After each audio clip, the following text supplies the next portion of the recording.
क्या आप जानते हैं, होली सिर्फ रंगों का त्योहार नहीं बल्कि भारत की विविधता का उत्सव है। मथुरा वृंदावन में खेली जाती है फूलों की होली। यहाँ मंदिरों में गुलाल नहीं बल्कि फूलों की वर्षा होती है। वातावरण पूरी तरह भक्तिमय और दिव्य हो जाता है। पश्चिम बंगाल में मनाई जाती है डोल यात्रा। भगवान की शोभा यात्रा निकलती है, भजन कीर्तन होते हैं और श्रद्धा के रंगों से माहौल भर जाता है। पंजाब में होता है होला मोहल्ला। यहाँ रंगों के साथ वीरता का प्रदर्शन होता है, घुड़सवारी, तलवारबाजी और साहस का उत्सव।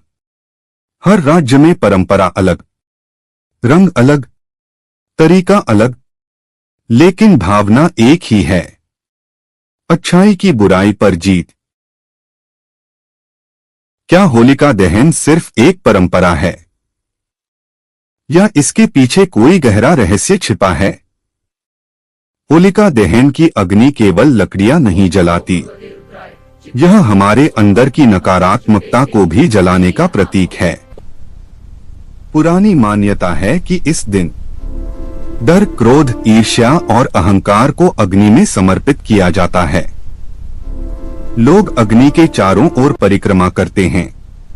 यह संकेत है कि हम अपने मन को शुद्ध करने का संकल्प ले रहे हैं।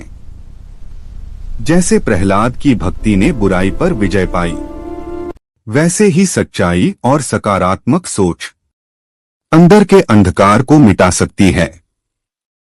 इसलिए होलिका दहन सिर्फ त्योहार नहीं, यह एक मानसिक डिटॉक्स है।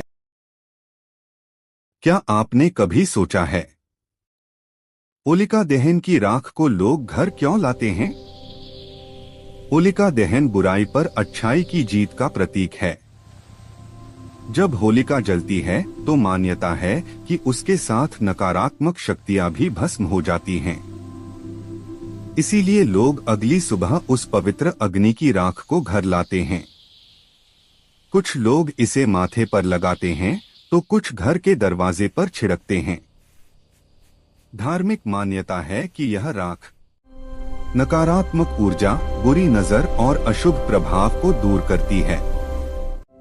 यह शुद्धिकरण और नई शुरुआत का प्रतीक मानी जाती है।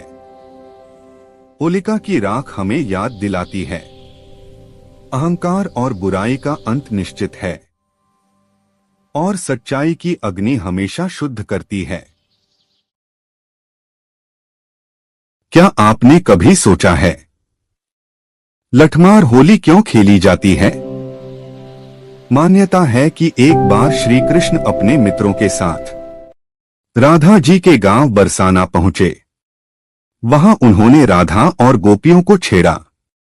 मजाक में गोपियों ने उन्हें लाठियों से भगाया। तभी से बरसाना और नंदगांव में महिलाएं पुरुषों पर लाठी से प्रहार करती हैं और पुरुष ढाल से बचाव करते हैं। इसे प्रेम और हंसी मजाक की परंपरा माना जाता है। आज भी बरसाना और नंदगांव में यह अनोखी होली बड़े उत्साह से मनाई जाती है।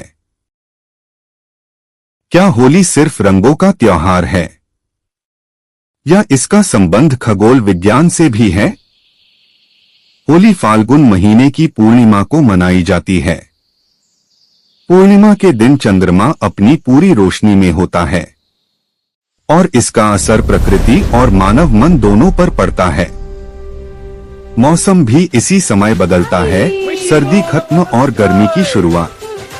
पुराने समय में लोग औषधीय गुणों वाले प्राकृतिक रंगों का प्रयोग करते थे ताकि शरीर को संक्रमण से बचाया जा सके। होलिका दहन की अग्नि भी शुद्धिकरण का प्रतीक मानी जाती है। यह न सिर्फ आध्यात्मिक बल्कि मौसमी परिवर्तन का संकेत भी है। इसलिए होली सिर्फ रंगों का त्योहार नहीं, यह प्रकृति, चंद्रमा और जीवन चक्र से जुड़ा एक अद्भुत विज्ञान है।